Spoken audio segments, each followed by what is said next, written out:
फुलले हामीलाई के सिकाउँछ त? फुलले हामीलाई धेरै कुराहरू सिकाउँछ। जहाँ फुले पनि मुस्कुराउन सिकाउँछ, घमण्ड होइन सुगन्ध बाँड्न सिकाउँछ, नम्र भएर पनि यो संसारलाई सुन्दर बनाउन सकिन्छ भन्ने सन्देश दिन्छ। फुलले हामीलाई काँडा बीच पनि फुल्न सिकाउँछ। त्यसैले उसले हामीलाई सिकाउँछ कि अप्ठ्यारो परिस्थितिमा पनि राम्रो काम गर्न सकिन्छ। फुलले आफ्नो सुन्दरता र सुगन्धलाई आफूभित्र मात्रै सीमित राख्दैन, बरु सधैँ आफूलाई अरूको खुसीमा बाँडिदिन्छ। र अन्त्यमा फुलले हामीलाई झर्न सिकाउँछ।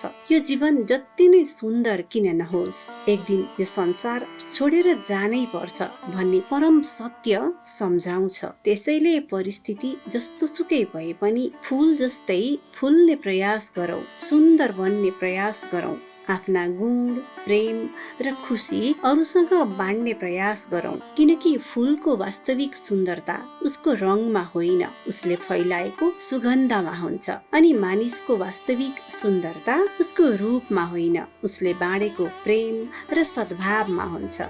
जय श्री कृष्ण।